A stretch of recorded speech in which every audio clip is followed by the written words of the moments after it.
Hello, shall we have some bedtime fairy tales? We're going back to the old style where I just show you the book rather than my face. Hope that's okay. We'll start with The Wicked Witch, a fairy tale apparently from London.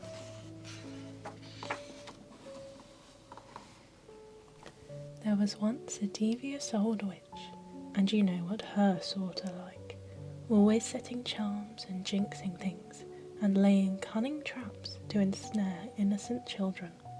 Everywhere she prowled there was a toad on her trail, and a curse on her tongue, and you can be sure that nobody wanted to go near her. Now, in another part of the country there lived an impoverished family with a strapping daughter, and as soon as the girl was old enough, they sent her out into the world to seek employment. She wandered here and she wandered there, knocking at the door of every big house she came to, asking them to take her into service, but nobody wanted her, so she was forced to search even further afield, and before she knew it, her journey had taken her far from home and into the Wicked Witch's land. Soon, the girl began to notice some very strange goings-on. Many of the animals she passed were making noises that sounded like human speech, which she found very unnerving. Then the trees started talking too, and even the rocks, until finally a disembodied voice screeched out, "Help me, child, oh help me do!" "Whoever is that?" the girl called fearfully. "I'm over here, in the field to your right," the voice shouted. Turning, the girl saw that an iron oven had been dumped in the middle of the field, and wafting out of it was the smell of burning. She approached it cautiously, and from inside the oven the voice called to her again. "Pity me, child, for once I was a fine and wholesome loaf of bread, but the Wicked Witch shut me in this oven 7 long years ago, and though I am baked through and through, she will not let me out."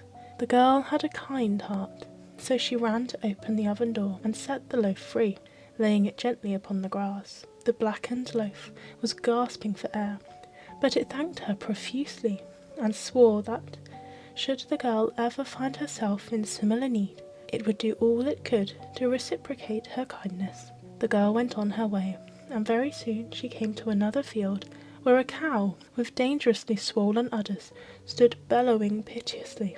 As she approached it, the beast ceased its bellowing and called to her in human language, "Help me, child, oh help me do! Once I had 2 calves to drink from me, and a jolly farmer to milk me when the calves were satisfied. But 7 years ago the Wicked Witch drove them all away and cast a spell that made me swell and engorge unbearably. I am desperate for relief." At once the girl ran to the cow and set to work on her udders until a flood of milk flowed free. The cow vowed that she would never forget such kindness, and expressed the hope that she would one day be able to return it. And so the girl set off again, wondering at these strange events. Soon her thoughts were broken into by a curious creaking voice, which groaned, "Ah me, how I suffer! Help me, child, oh help me do, if you have even a grain of sympathy in your heart." The girl looked over a dry stone wall to see a solitary, gnarled old apple tree, whose branches were laden with enormous misshapen fruits. Some had grown as large as pumpkins, whilst others were rotten and crawling with maggots and wasps. "Once I was the finest tree in the orchard," the apple tree sighed, "but 7 years ago the Wicked Witch killed all my companions and enchanted me, so that I endlessly bear hideously deformed fruit that no one will pick. If only you could free me from this burden." By now the girl was well used to such curious appeals. At once she hitched up her skirt and climbed over the wall. Picking up a nearby stick, she reached up and beat it against the wretched tree's branches until all the malformed apples had tumbled to the ground. The grateful tree straightened itself and rustled in the breeze, swearing eternal friendship to the girl and earnestly hoping that it would have an opportunity to be equally good to her in return. And so the girl continued on her way, and the next place she arrived at was the house of the Wicked Witch.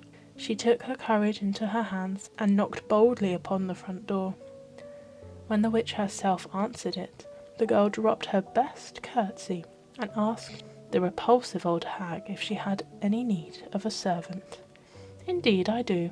Yes, I do," the witch cackled, peering down her warty nose at the girl and beckoning her inside with a crooked finger.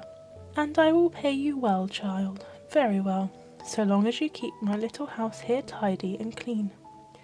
"Oh, I will, ma'am," the girl assured her, for she was so relieved that she had at last found a way to earn an honest wage that she scarcely cared who her new employer was. "Not so hasty," the witch snapped back at her. "I haven't finished talking to you yet. Before you start work, I must tell you the rule of this establishment. You must never, ever look up the chimney, for if you do, you'll regret it."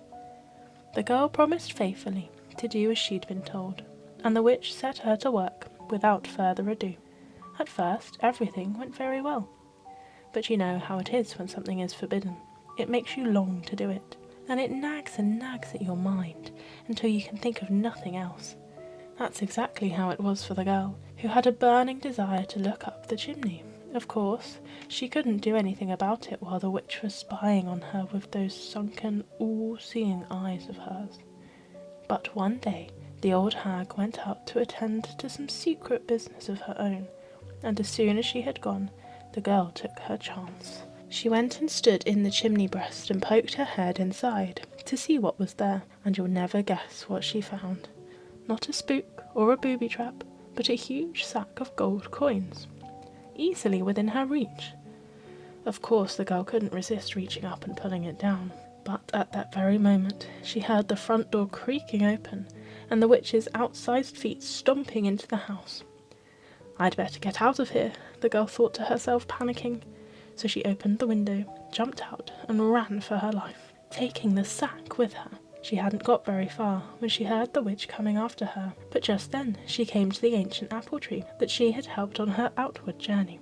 As soon as the tree saw that the girl was fleeing the witch, it rustled its leaves and called to her, "Quickly, child, climb into my branches and hide." So the girl did, and not a moment too soon, for the witch was almost upon her. "Now then, you scabby old tree," the wicked witch hissed. "Have you seen a slip of a girl running off with my treasure?" The tree swayed and creaked and groaned, saying, "No, mother, not for 7 years." So the witch went on her way. Ha! But it was the wrong way. Meanwhile, the girl climbed down from the tree, bade it a fond farewell, and ran in the direction of her home. And it wasn't long before she met the cow she had helped before. The cow lowed a soft greeting and licked her affectionately. But then the gentle beast saw that the wicked witch had turned around and was fast approaching in the distance. "Quickly, child," she bellowed, "hide in that long grass where no one may see you." So the girl did, and not a moment too soon, for the witch was almost upon her. "Now then, you fat old cow," the witch hissed, "have you seen a slip of a girl who's stolen all my treasure?" The cow blinked and shook its head slowly, saying, "No, mother, not for 7 years." So the witch went on her way, and once again it was the wrong way.